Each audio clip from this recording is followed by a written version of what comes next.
বাগাতিপাড়ায় আদালতের নিষেধাজ্ঞা অমান্য করে বাড়ি নির্মাণের অভিযোগ সরকারি কর্মচারীর বিরুদ্ধে।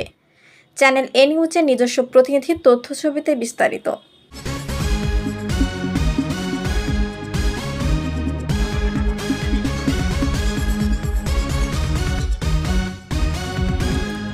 নাটোরের বাগাতিপাড়ায় আদালতের নিষেধাজ্ঞা অমান্য করে বিরোধপূর্ণ জমিতে জোরপূর্বক বাড়ি নির্মাণের অভিযোগ উঠেছে মনসুর রহমান নামের এক সরকারি কর্মচারীর বিরুদ্ধে।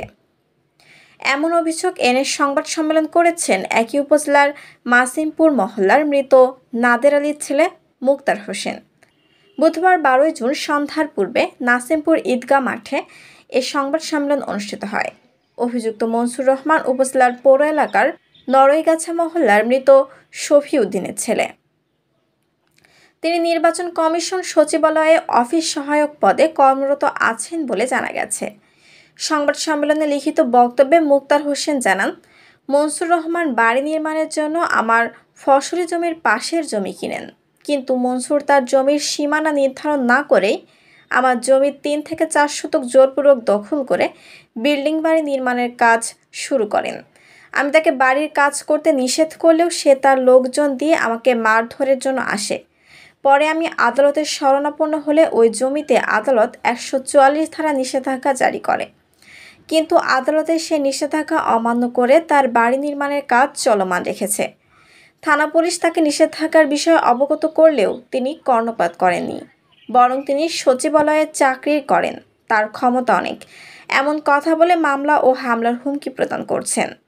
এদিকে একজন চতুর্থ শ্রেণীর কর্মচারী হয়ে ঢাকাসহ গ্রামে স্ত্রীর নামে ও বেনামে এত সম্পদসহ বিলাসবহুল জীবনযাপন করছেন কিভাবে, এমন প্রশ্ন জনমনে ঘুরপাক খাচ্ছে। বিষয়টি জানতে মনসুর রহমানের মুঠোফোনে যোগাযোগ করা হলে তিনি বলেন, আমি ওই জমির মালিক না, ওটা আমার স্ত্রীর নামে ক্রয়কৃত জমি। আমাদের ক্রয়কৃত জমিতেই বাড়ি নির্মাণ করা হচ্ছে। হুমকি প্রদানের বিষয়ে জানতে চাইলে তিনি জানান, এসব মিথ্যা কথা। তবে তিনি কোন সচিবালয়ে এবং কোন পদে কর্মরত আছেন এমন প্রশ্ন করলে তিনি সাংবাদিকদের বলেন, জমিনের সমস্যা, জমির বিষয়ে কথা বলেন, চাকরির বিষয়ে কেন জানতে চাইছেন। পুনরায় তাকে চাকরির বিষয়ে জানতে চাইলে তিনি ফোন কেটে দেন।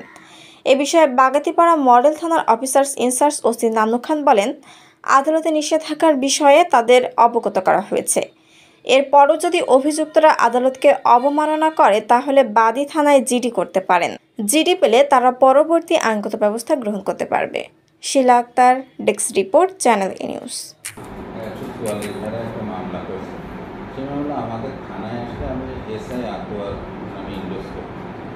এসআই আতোয়ার নোটিশের মাধ্যমে পক্ষ 144 ধারা জারিটা সার্ভ করে আসছে, জারি করেছে, নোটিশ জারি করে আসছে, এবং সেখানে একটা নির্দিষ্ট ডেট আছে যে পরবর্তী এত তারিখে আপনারা এই মামলা সংক্রান্তে জবাবদিহিতা করবেন।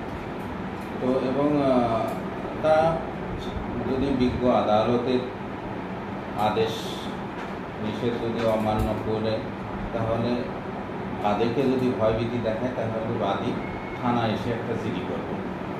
জিডি অনুযায়ী তাদের যারা ভয়ভীতি দেখাচ্ছে তাদের বিরুদ্ধে আইন অনুযায়ী প্রসিকিউশন দাখিল করা হবে।